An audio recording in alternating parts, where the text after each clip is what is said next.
真是谢谢你啊！你真是我的大恩人。姑娘，为何要爬这狗洞？一言难尽。姑娘是苏府之人，不能告诉他我是谁。丞相千金钻狗洞，太丢人了。要是让娘亲知道，非责罚我不可。大人，你和这位姑娘认识啊？有过几面之缘。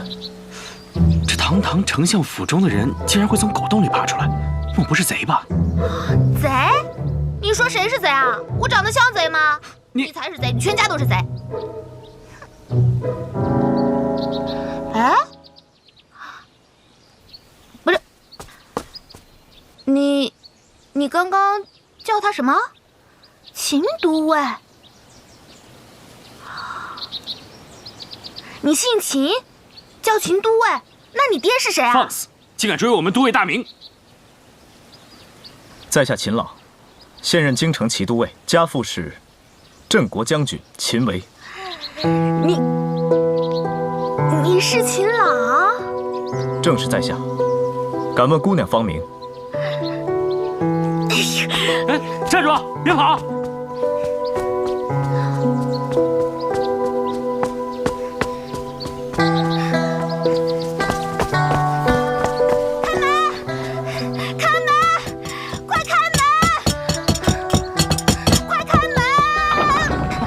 小姐，让开！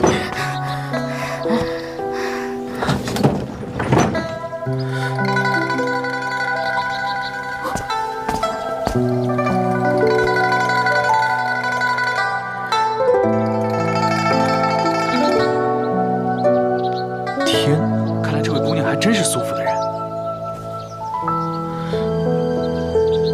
走，回衙门。是。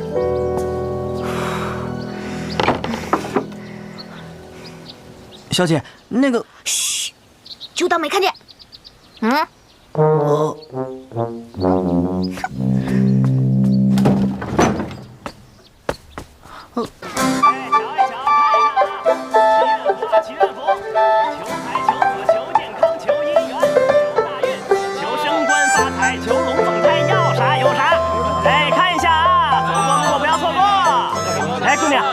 祈愿符嘛，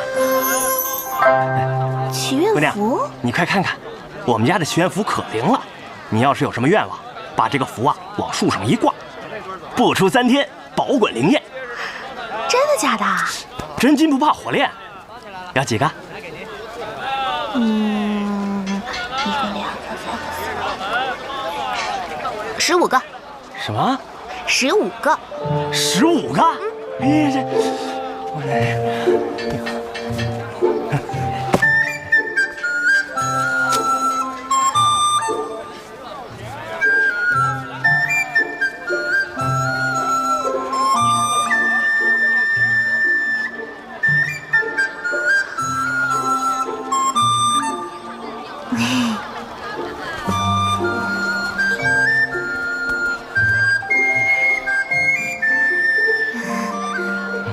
老板，要不我拿这些东西跟你换吧？它起码值10两银子呢。哼，姑娘，我这个祈愿符是祖传的，1两银子一个。你这10两银子恐怕不够吧？1两一个，也太贵了吧！哎，姑娘，我们家的祈愿符可是保管灵验的。可是我也没带那么多钱啊。姑娘，你手上那个玉佩值4、5两银子。佩可不行，这是我哥哥给我的，说是以后给我未来的夫君。虽然不知道它值多少钱，但是我不能给你。哎，姑娘，要不这样吧，你把这玉佩抵押在我这里，明天呢，你把银子带来了，我再还给你，不就得了吗？明天？还在这儿？我天天在这里啊，我们做生意言而有信。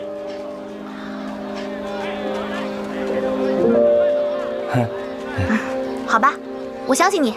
姑娘，我看你这么有诚意啊，这里呢还有20个祈愿符，我呢就全送你了。来，拿好了啊。谢谢老板。哎，姑娘，留步，从这边往东边走，有个许愿树，你把这个符往上一挂，越高越灵啊！快去快去，现在人少，赶紧啊！哎，赶紧去啊！就在东边拐弯的地方。好。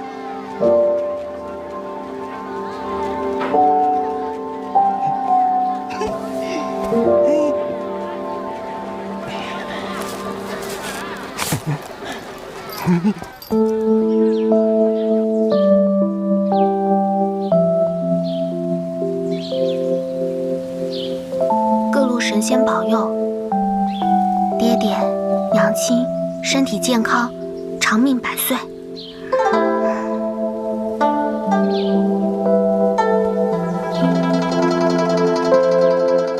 这个红绳跟师姐手上的可真像。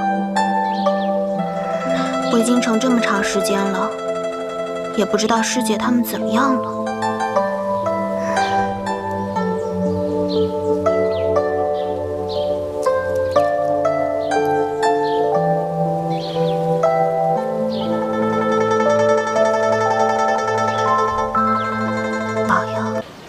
保佑三哥苏泽别再像木头一样，多说话更健康。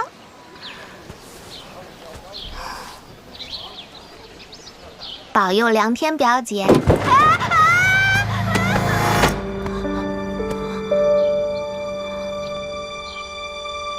梁天表姐，不就是我未过门的堡主夫人吗？什么堡主夫人啊？你想得美！我爹娘同意了吗？我表姐同意了吗？我同意了吗？这还需要你同意啊？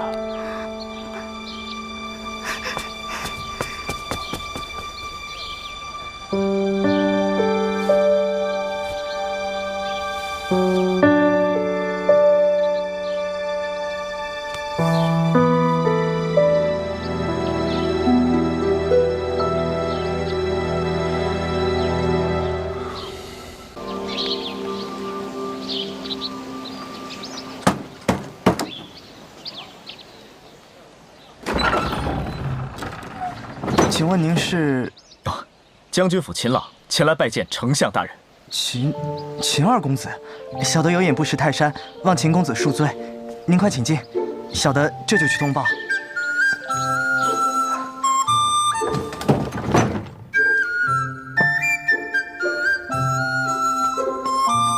老爷，秦二公子求见。人在哪儿啊？现在正厅喝茶。小姐在哪儿？正如您的吩咐，小姐在左小院天香阁吃点心。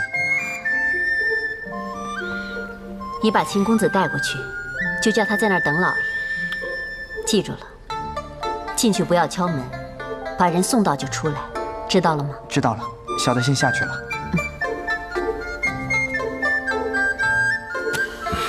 楚阳，你这么把女儿就给嫁了，我不高兴。你不高兴也得给我老实待着，不许捣乱。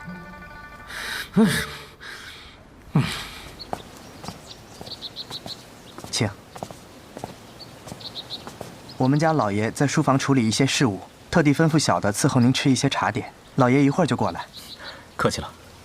等一下啊，这个是否是府上小姐的？没错，这是我们家表小姐的。您看，这是表小姐的名讳，是她亲自绣上去的。表小姐啊，秦公子有所不知，我们家表小姐闺名唤梁天，是我家老爷过去妹妹的遗孤，从小就被我家老爷接到府上，与我家小姐一起长大。秦公子，请在那边亭台等候。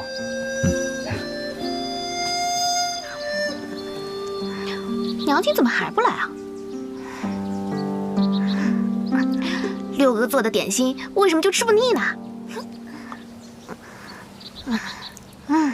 每次他都不重样，你说我能戒掉吗？真可恶！上次居然还被卡在狗洞里了，太丢人了！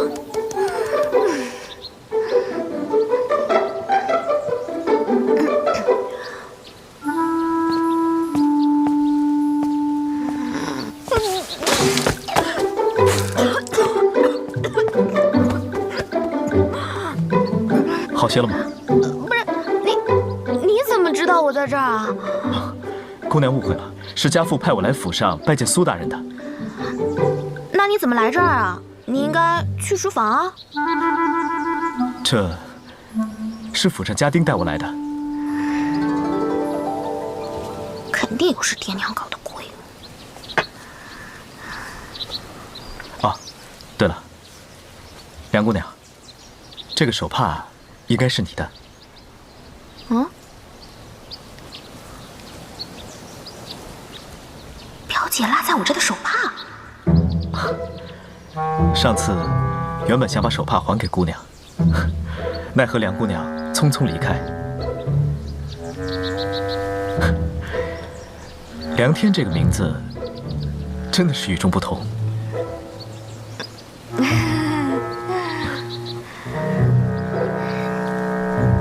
亲公子啊，谢谢你还我手帕。这些点心你随便吃。我有事儿，我先走了。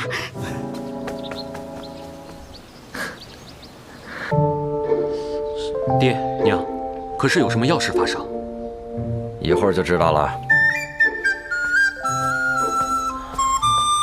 老爷、夫人、小姐、表小姐马上就到。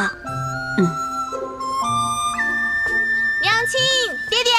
哎，冉冉，乖。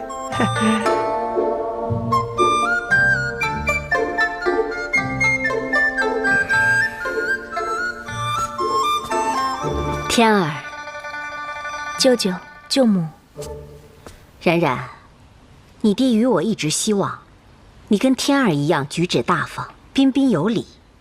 可是你自小身体弱，我们也就随你去了。可如今你已经到了婚嫁的年纪，也该学一学礼数了。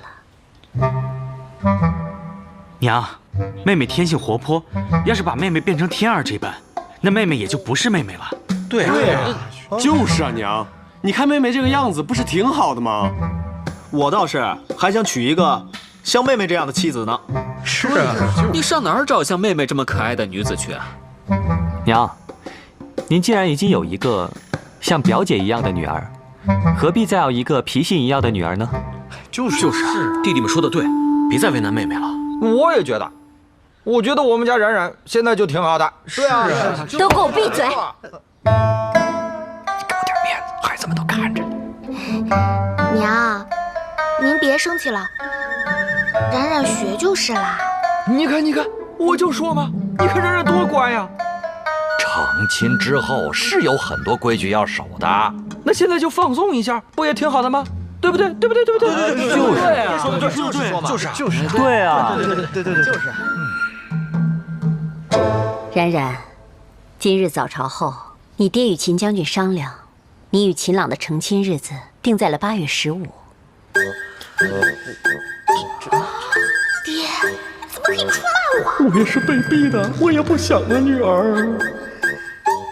可是娘，妹妹嫁人，我们哥几个可都还没同意呢。就是啊，我们都还没同意呢。都给我闭嘴！娘，距离婚礼的时间这么短，需要准备的东西又这么多，万一有所遗漏，有损咱们苏府的颜面，不如给婚礼筹备多些时间吧。是啊，对，老五说的对，我们苏府就冉冉和天儿2个妹妹，还请爹娘慎重考虑。我已经请到了京城最好的喜娘，你从今天开始就在府里待着，不许出门，跟着喜娘每天学习规矩和婚礼的流程。天儿，你既然答应了娄家宝的婚事，你也学着点儿，顺便监督妹妹。是。娘，你真的答应娄家宝的亲事了？管好你自己的事情。可是表姐她……行了，冉冉，我警告你，不许说出大家闺秀不该说出的话。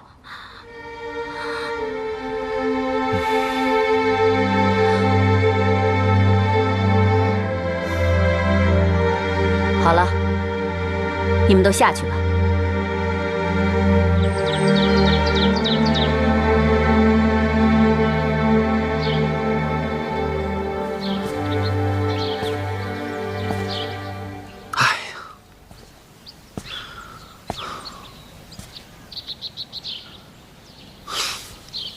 我说妹妹，你到底是什么状况啊？什么状况啊？8月15，你知道8月15是什么时候吗？什么时候啊？我真是要被你气死了。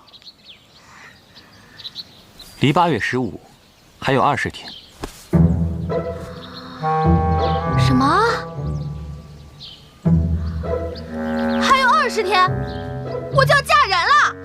我就不明白了，你这小脑袋瓜子里面想的都是什么呀？还有心思去管你表姐的婚事？我什么我呀？这回我看你怎么办吧，我的小祖宗！我真的要被娘亲嫁掉了？娘亲真的要把我嫁出去吗？娘亲她舍得吗？舍不舍得的，你上午又不是没听见。哎呀，你真是气死我了！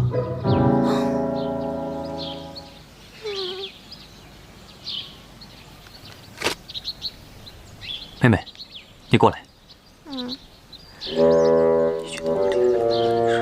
哎，也让我听听啊！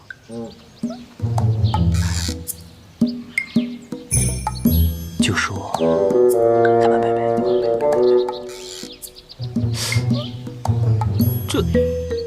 这能行吗？不行也得试试啊。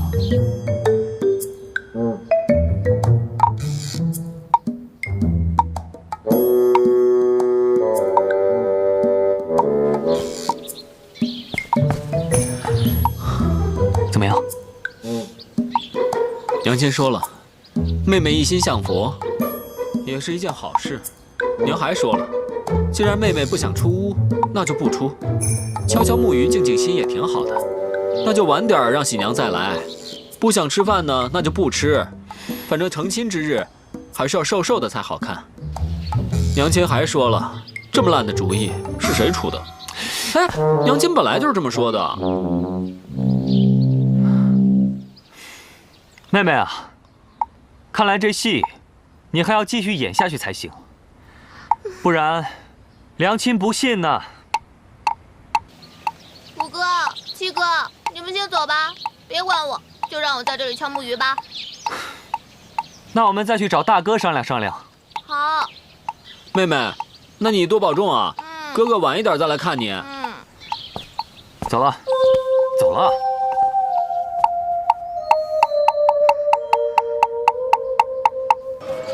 哎，您看我们还是质量特别好。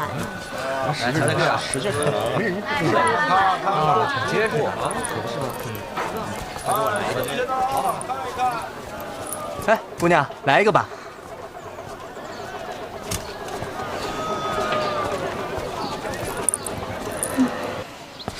哎呀，小师妹今天在干嘛呀？怎么还不出来见我呀？哎呀，小师妹，我这进也进不去呀。这么多年过去了，狗洞我也钻不了了呀。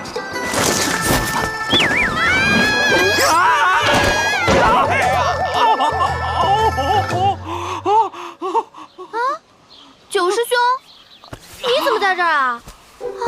怎么是你啊？你没事吧？没事吧？小师妹，哎，怎么是你啊？疼死我了！九师兄，对不起啊，我刚刚跑得太急了，就没看到你。没事没事，不说这个了，不说这个了。小师妹，你怎么从这个上面下来了？哎呀，还说呢，我娘不是不让我出门吗？我就偷偷的跑出来啦。九师兄，话说你怎么来这儿了？还不是因为你啊！你娘不让我进家去找你，我只有来看看狗洞了。但是我实在是钻不进去。怪不得呢，我上次就差点被卡住，何况是你呀？走，陪我逛街去。哎，师妹，这边啊。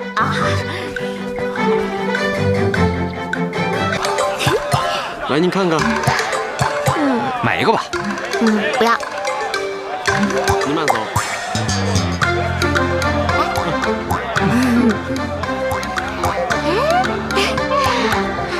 来，小姐，看看喜不喜欢啊？走过路过不要错过。哎，高管领。老板，你还认识我吗？这姑娘，这过往的人这么多，我怎么记得住啊？啊？怎么了，小师妹？他是不是都收你钱了呀？不是的，九师兄，上次我出门没带钱，就把一块玉抵在这儿了。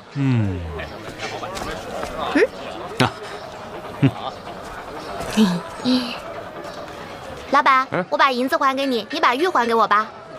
姑娘，那天自从你走了以后，就来了一个公子，非要你这个玉佩。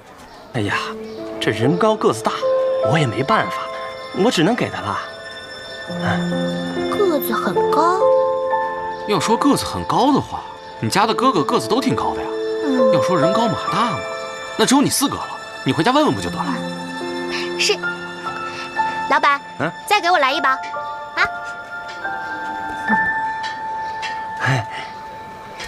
来，姑娘。谢谢老板。走。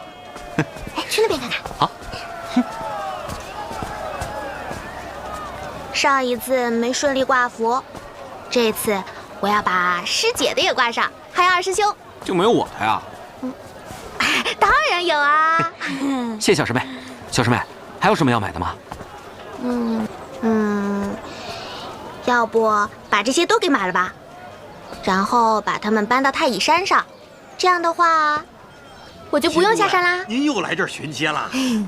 哈，是啊。亏你们最近才没有命案呢。哪里，我们去那边看看。慢走啊，秦都尉。慢走啊。怎么了？干嘛跑呀？先躲一躲再说。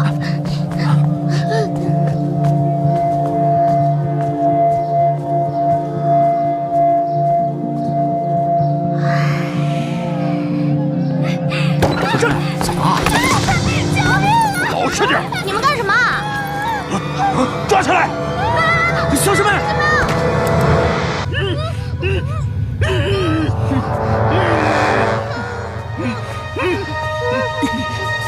你想说什么呀？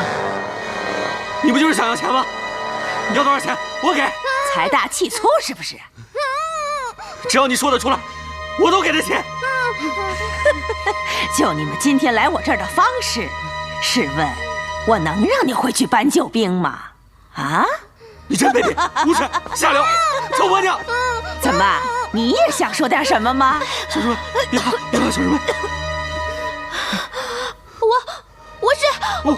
我叫岳峰，她是我妹妹，叫岳。我叫岳影。对，岳影，只要你肯放了我们，要多少钱我都给你。对，放了我们。你们2个把他看好了，别让他跑了。不能打他，要他打我！臭婆娘，放了我们，放了我们！嘿，玉姐。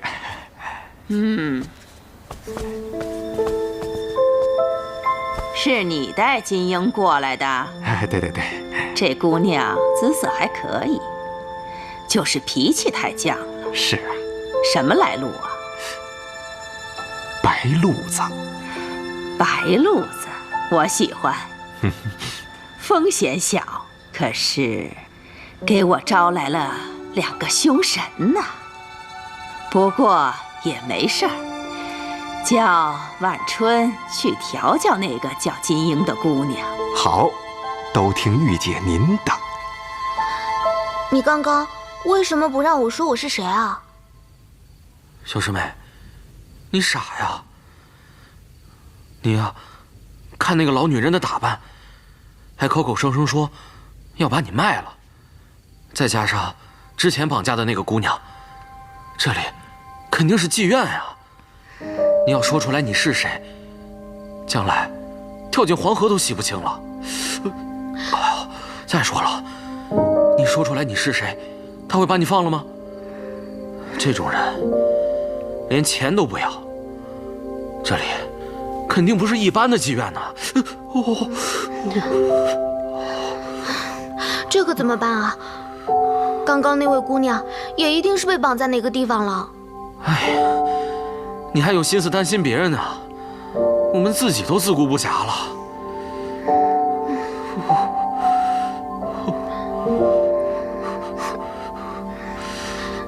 早知道当初在太乙山，就不偷懒了，好好跟二师兄习武了。没事，小师妹，不是还有我九师兄在呢吗？九师兄又不是二师兄嘛。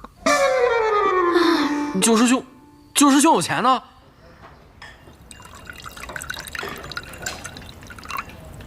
我听说对面这家花场是全京城最好的青楼，里面有各色各样的女子啊。哎，那些女子一定都貌美如花吧？错不了。你懂什么呀？有的时候，这女人不一定要长得美才叫好。这么说，你去过了？跟我们说说怎么样？说说。曾经攒钱去过一回，你们知道吗？对面那家青楼最大的特点是什么吗？什么？这家青楼啊，经常会来一些新货色，甭管你喜欢什么样的女人，这老板呢都能给你变出来。哎，他们老板好像叫万春吧？咦，那可是个了不起的女人呐！对面那家青楼的姑娘，从上到下没有一个不对她死心塌地的。而且最重要的是，这帮女人的功夫，那都是万春那个娘们儿一个一个的调教出来的。那小身板啊，一个个的。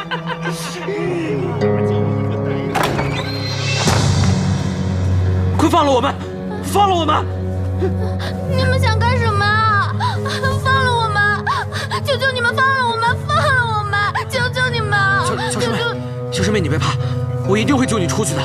你一定要坚持住。如果坏人把你买走了，你就告诉他们，你九师兄有的是钱。你们要把我九师兄带去哪啊？小师妹，九师兄，不要说出你的真实身份，你一定要告诉他们，你九师兄有的是钱，记住了吗？九师兄。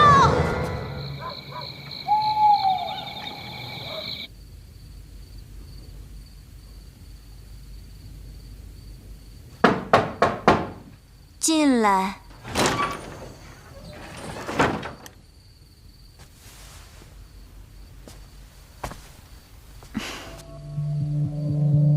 睡好了？金英那姑娘还跑吗？如今呀，你撵她，她都不走了。到你手里的姑娘啊，就是听话。像金英这种资质的姑娘，你把她捧成花魁，放到门口即是。是，我明白。那个屋子关着的姑娘，您是要？那姑娘一看就是上等货。门口那些歪瓜裂枣，那是无福享受的。玉姐的意思是给那些爷准备的？那些爷千里迢迢来到我这里，为的就是一个奇货可居。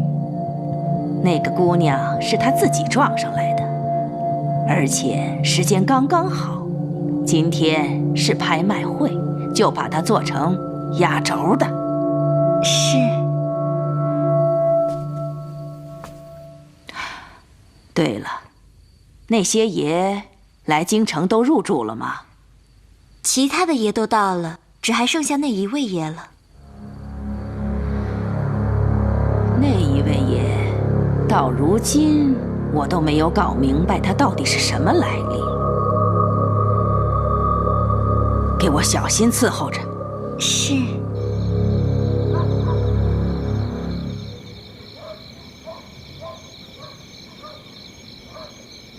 你就在这里候着，如果老爷夫人过来，就说小姐闹脾气，一早睡下了。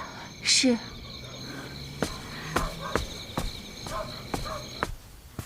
都怪我，要是我不走，在那儿陪着妹妹，哪至于发生这种事情？现在倒好，天都已经黑了，她还不回来，我真担心她会遇到什么危险。三哥，你去岳府打探一下，看看岳老三在哪儿。如果见到他，问他是否见过妹妹。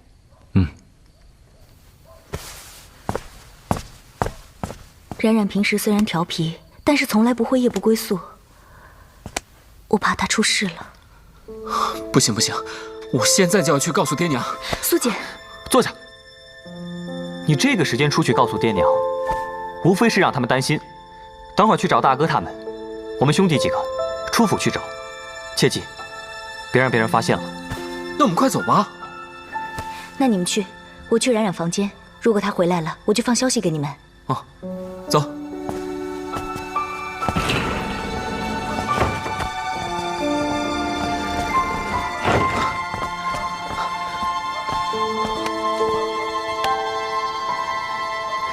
你们去东城找，你们去西城找。老五，咱俩去南城。好，快走走。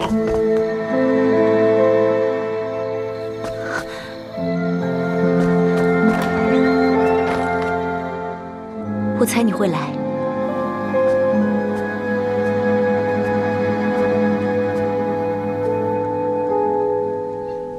他在哪儿？他出门未归，我怕他出事。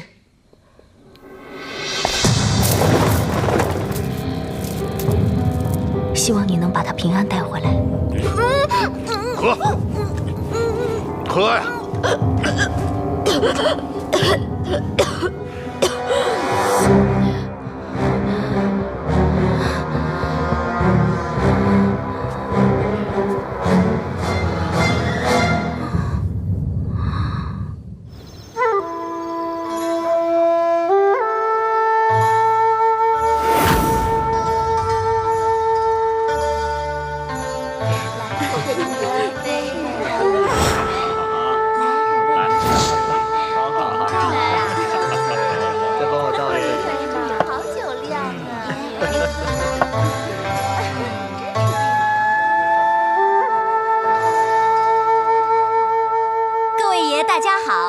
在这里，万春感谢大家的再次光临。接下来为大家呈现的是春眠不觉晓，年方16，初睡未醒，请各位爷赏鉴。不错不错不错，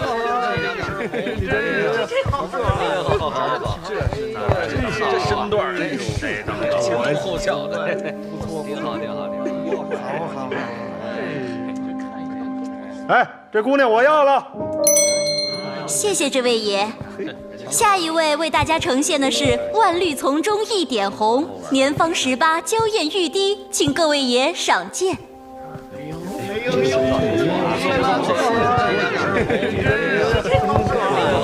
见识了，这身段前凸后翘，挺好挺好。我要了。谢谢这位爷。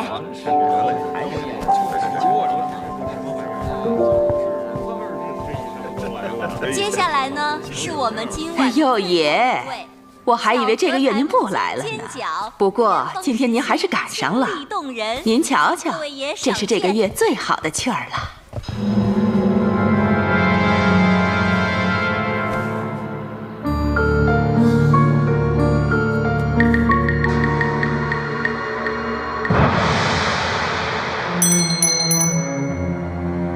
这位我要了。客官真有眼力。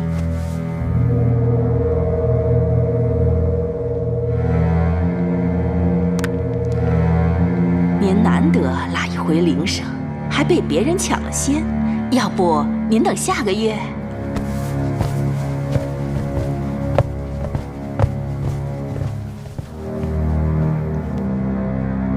我只要他。妹妹，妹妹，妹妹，妹妹，妹妹，妹妹，妹妹，怎么样？没有。岳峰不在家，岳府的人也在找他。看来得抓紧时间找了。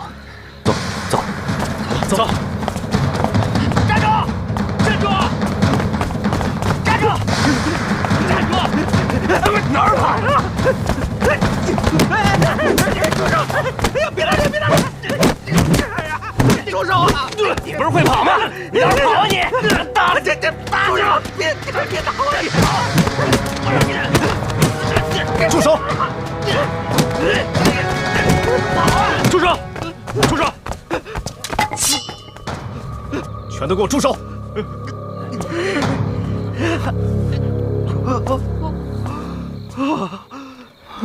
你没事吧？没事，你快救救我小师妹吧！你小师妹是谁？我小师妹是苏冉冉。什么？我小师妹是苏冉冉。阁下是？我是岳峰。你跟岳家什么关系？我是岳家的老三。你们几个留下来处理他们。你们俩跟我走。是。这边。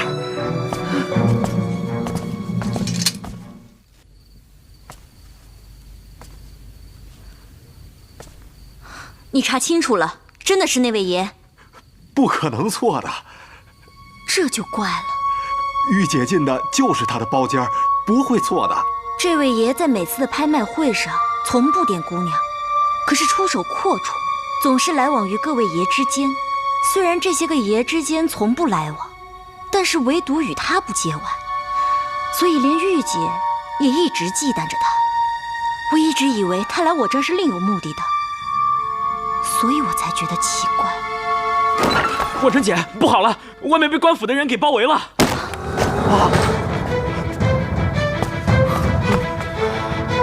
就是这儿。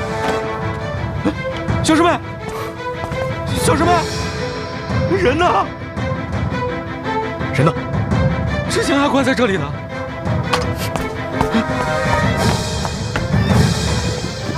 撤！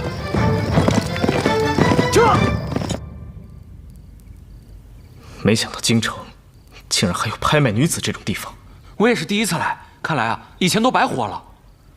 我一定要彻底铲平这个丧尽天良的地方。那我小师妹怎么办？据胭脂铺老板交代，杀黑市老板娘玉姐的是一个戴面具的男人。如果我没有猜错的话，这个人应该是岳灵宫的日轩。岳灵宫，日轩，他们跟我的小师妹是什么关系啊？我们现在就朝着带走苏冉冉那个人的方向去追。根据万春所交代，这个人是在苏冉冉被拍卖的时候才出现的，然后才杀的玉姐。那么我觉得很有可能，这个人想要的是苏冉冉。啊？然后我贿赂了那个送牢饭的，才得以偷跑出来，然后就遇到了钱朗，然后我就带他去救小师妹，可是小师妹她被人带走了。啊？被人带走了？带去哪儿了？听那个老板说呀，小师妹是被邻国的一个王爷给拍下了。什么？要不要告诉舅舅舅母，派人马去找冉冉？不行，爹娘现在一定还以为妹妹还闹着当尼姑呢，绝对不能让他们知道妹妹还去了青楼。哎呀，现在这些都不是重点，重点是我们的妹妹被那个什么所谓的王爷带走了，还愣着干嘛？去追啊！只要找到那个王八蛋，扒皮抽筋才好。更不行，这样的话，妹妹的名节就全毁了。这不行那不行，命都没了，要名节还有个屁用？妹妹上青楼，那是她自己愿意的吗？要是将来秦老二敢嫌弃她，那更好，我就把妹妹留在家里面伺候一辈子。我反对，小师妹的名节绝对不能毁。你懂个屁！反正就是反对，反对，反对。不是你有什么资格反对啊？要不是你带着她出去玩，要不是遇见危险你没拉着她一块儿跑，现在能出这个事情啊？你以为我愿意啊？现在小师妹被人卖了初夜，还可能被那个魔头追杀呢。现在这事情能大张旗鼓吗？你刚才说什么？啊？这初夜什么？初夜！行了，都给我住手！让边，让边！事情已经发生了，对他动粗有什么用啊？我想听听老五的看法。既然这个王爷来京城是秘密而来，做的又是见不得人的勾当，那就说明这个王爷一定是带着妹妹立马离开京城，绝对不会过多的逗留。对，钱朗也是这么说的。我们现在马上派人去城外搜索。钱朗还说了，那个戴面具的是日轩，也可能去找小师妹了。这正是我担心的。时间不等人，咱们赶紧行动吧。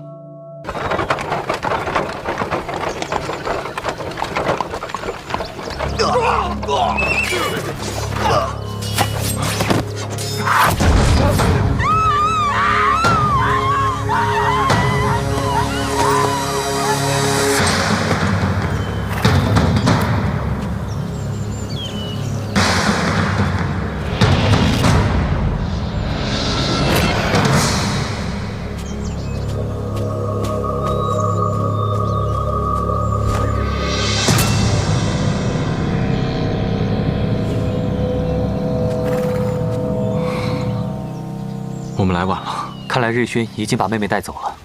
那妹妹她，放心，他不会伤害妹妹的。为什么？你忘了吗？他们之前在太乙山已经见过了。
秦朗说，秦将军那边他会先瞒着，但也瞒不了多久。他也会帮忙寻找小师妹的。我的妹妹呀，这可怎么办啊？哎呀，老七，你消停会儿吧，烦死了！我忍不住嘛。你，还有你，怎么看着妹妹的？出了这么大的事，你们准备瞒多久？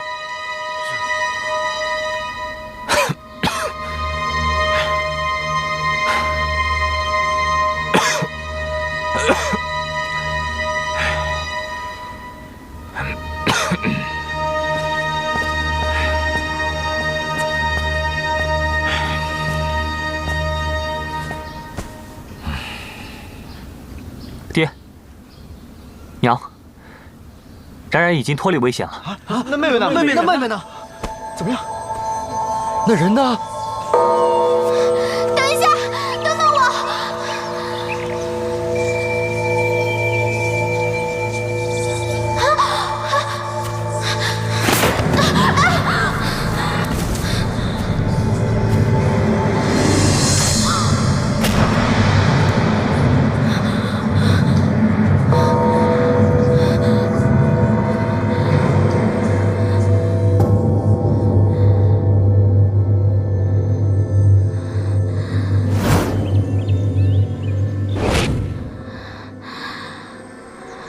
是你救的我。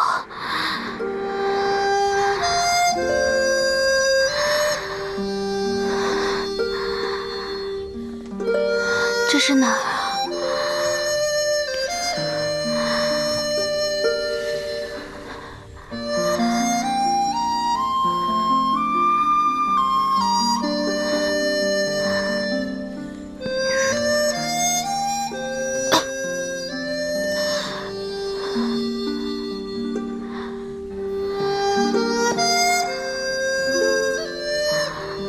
我想回家。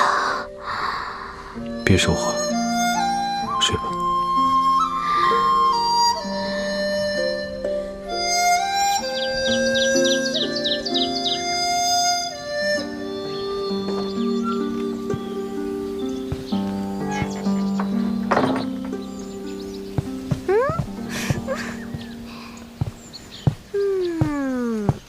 真香，我最喜欢茉莉花啦！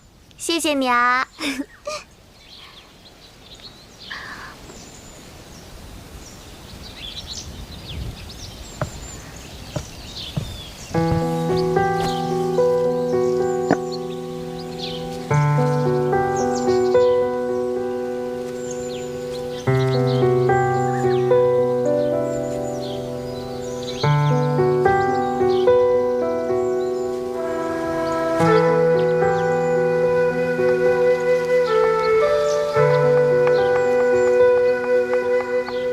你怎么知道茉莉花捣碎是药材啊？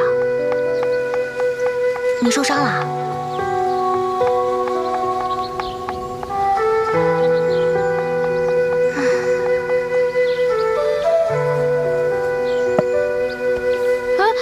你干什么？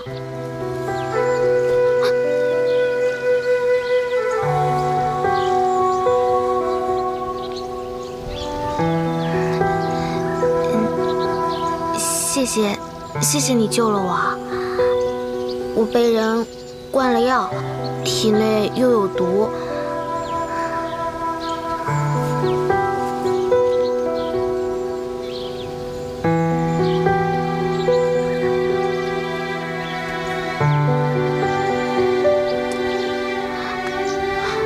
还魂丹？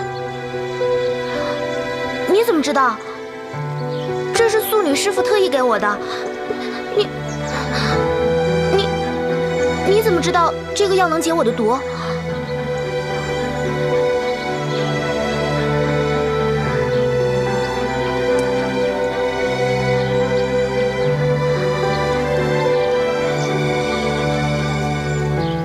这里到底是哪里啊？我已经派人去苏府，给你家人报平安了。哦，谢谢你啊。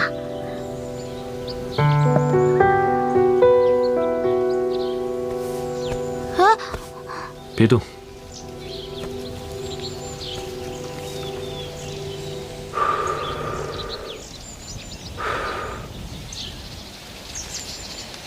待会儿啊，你一定要帮我跟苏家兄弟们说清楚，我是怎么一路艰辛跑出来，找到你去找小师妹的。正好我也去找苏大人，把妓院的事情说清楚。太好了。哎，小师妹非得嫁给你的话，我也认了。哎，表姐。表姐。表姐。表姐，你去哪儿啊？娄家堡。你是不是请你未来的夫君帮忙找小师妹啊？嗯。那赶快去吧。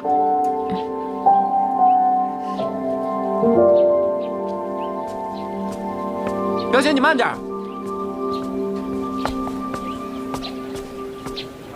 他是梁天。对啊。苏冉冉，苏冉冉，苏冉冉，你是秦朗？正是在下。敢问姑娘芳名？哎。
做2张。行啊。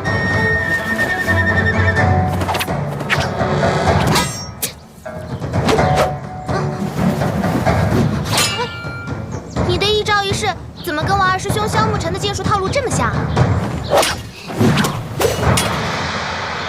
怎么样？这可是我二师兄教我的。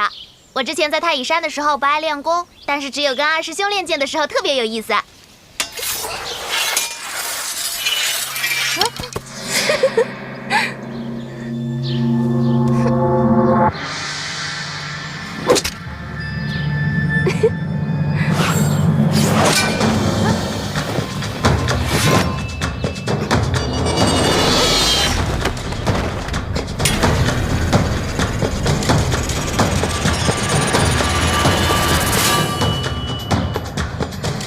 还来不来了？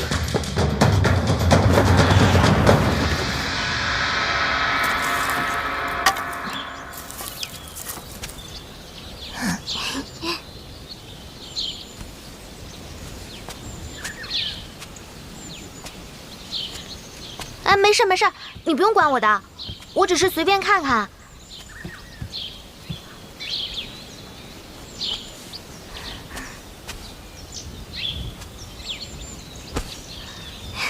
谢谢你啊。你叫什么名字啊？你跟那个日轩是……你知道他是什么人吗？没关系没关系，我不问了，你不用说。他叫阿如。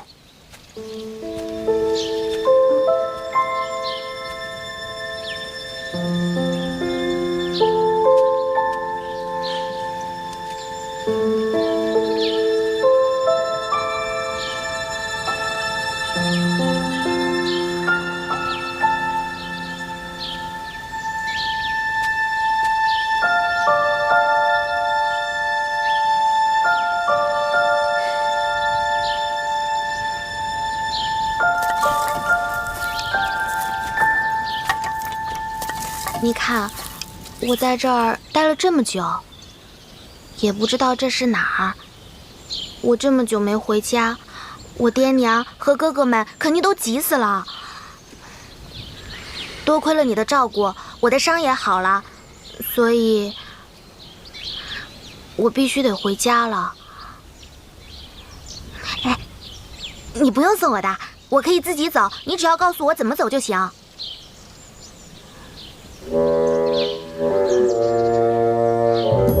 你在青楼救我于危急之中，我苏冉冉铭记于心。可是我也不能一直待在这儿啊。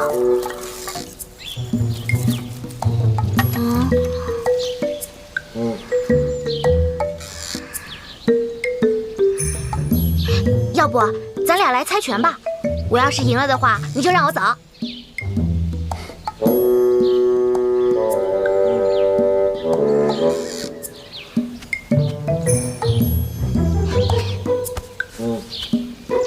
这样吧，你先猜拳幼稚，那我们2个就来比剑，怎么样？哎呦，你倒是说句话呀！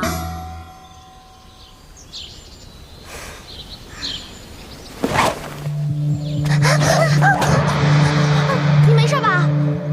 不是，你别害怕，我刚刚不是真的想刺他，我只是想吓唬吓唬他的。你没受伤吧？不是，我不是故意的，我真的不是故意的。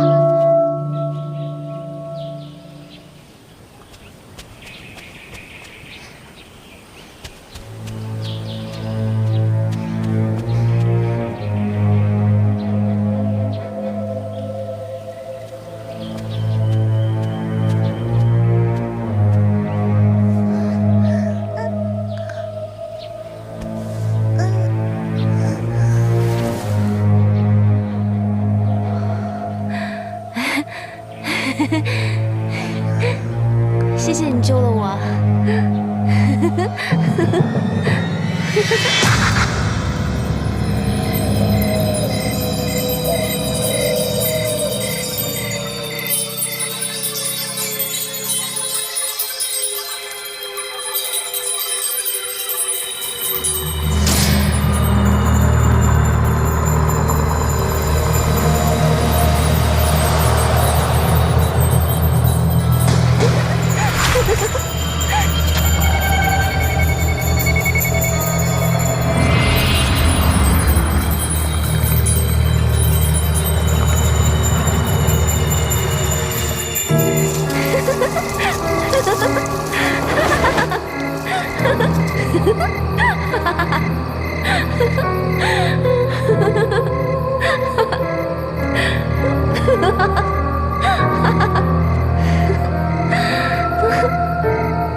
不要怕。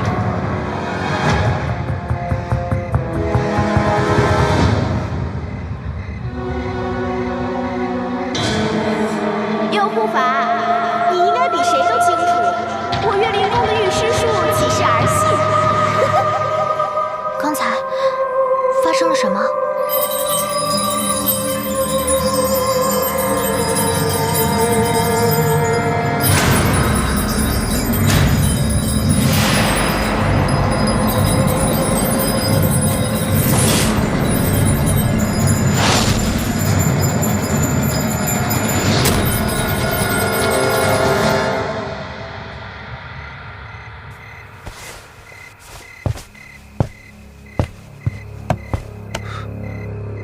不要出去，不要看。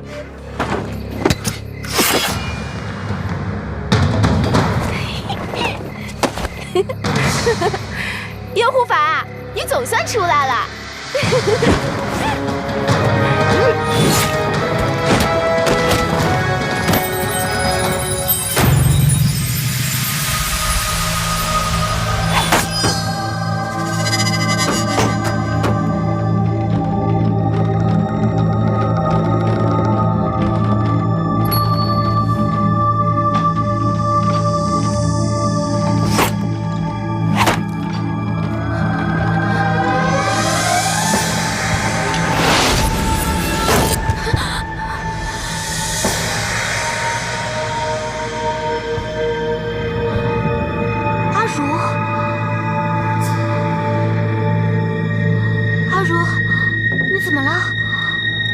受伤了，阿如，阿如，你听得到我说话吗？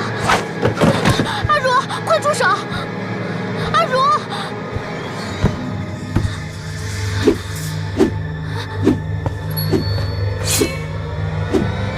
日轩，阿如应该是被操纵了，你不要伤害她。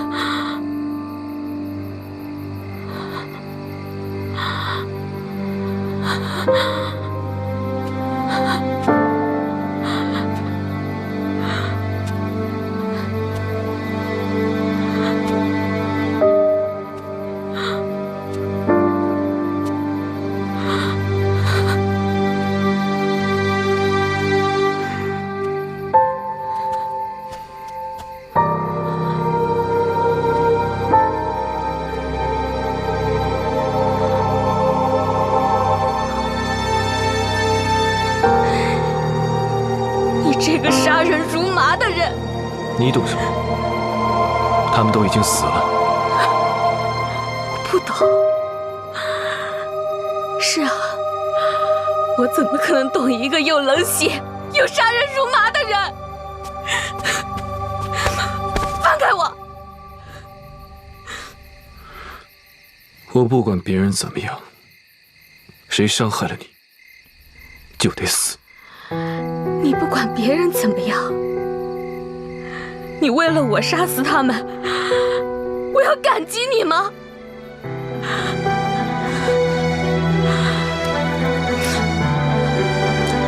我告诉你，你为了救我杀他们，我就把命还给他们。你敢！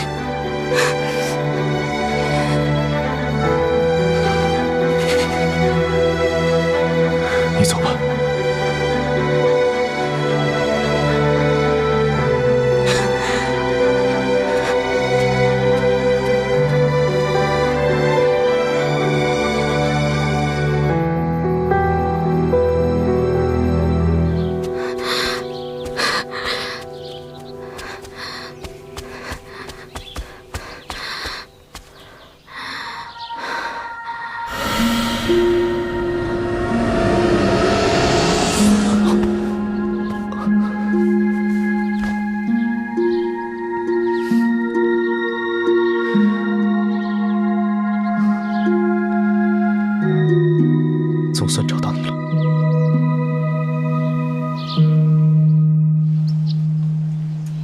既然给咱们报了平安，你就安安心心的等待就好了。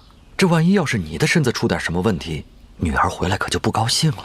我就是希望她安安心心的嫁人，自此以后能够平平安安的在我身边过一辈子。谁知道她总是陷入事端啊！我知道，虽说是吧，咱们孩子挺多磨难的，可是我相信，他是一个有福的孩子，将来一定会幸福的。老爷、夫人，小姐回来了。然然，哎，二哥吩咐过了，不让进。哎，爹，老二在给然然诊脉，咱们稍微等一等。诊脉？然然怎么了？爹，秦朗送她回来时，妹妹就已经陷入昏迷了。二哥，妹妹怎么样了？怎么样？妹妹现在很虚弱，大家不要进去吵她，我让天儿在里面陪着她。娘，爹，我们晚些时候再过来看她吧。初儿，爹就看一下都不行啊？是啊，你确定妹妹没事吗？爹娘放心，二哥说没事就没事，让妹妹好好睡一觉吧。走吧。别，我就看一眼，就看一眼，我就看一眼，好了，就看一眼。初儿，你让我进去，让我看一眼吧。走吧，都走吧。阿如，然然，阿如，然然，不要日雪！然然，怎么了？然然，表姐，阿如她死了，她被日雪杀死了，表姐。她还杀了好多人，她还杀了好多人，表姐。阿如，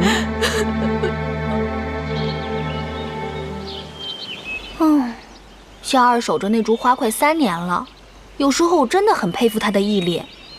他对小师妹的好，估计连小师妹自己都不知道吧。苏冉冉，她真幸福。是啊，不过小师妹值得别人对她好。哎，从来都没有想过，原来我还可以坐在这里静静地欣赏风景。为什么？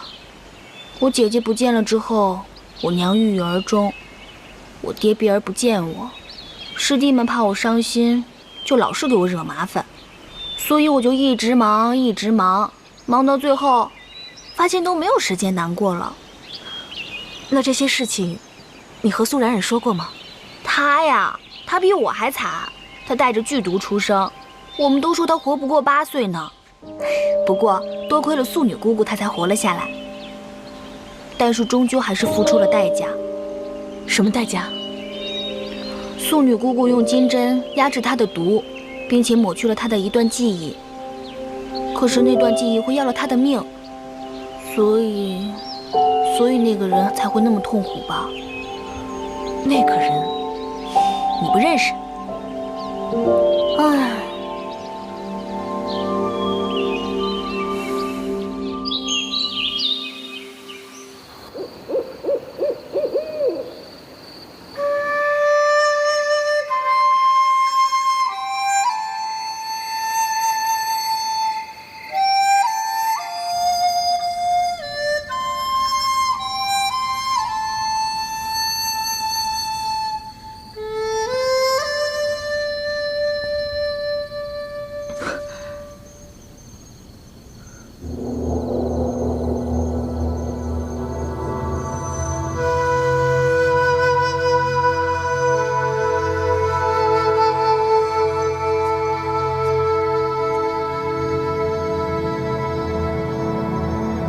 阿如是谁？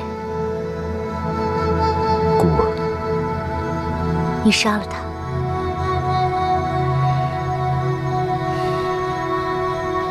为什么？伤害他的人都得死。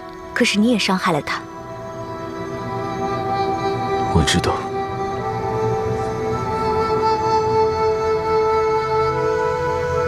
他哭得精疲力尽。你走吧，我怕他醒来见到你又要伤心。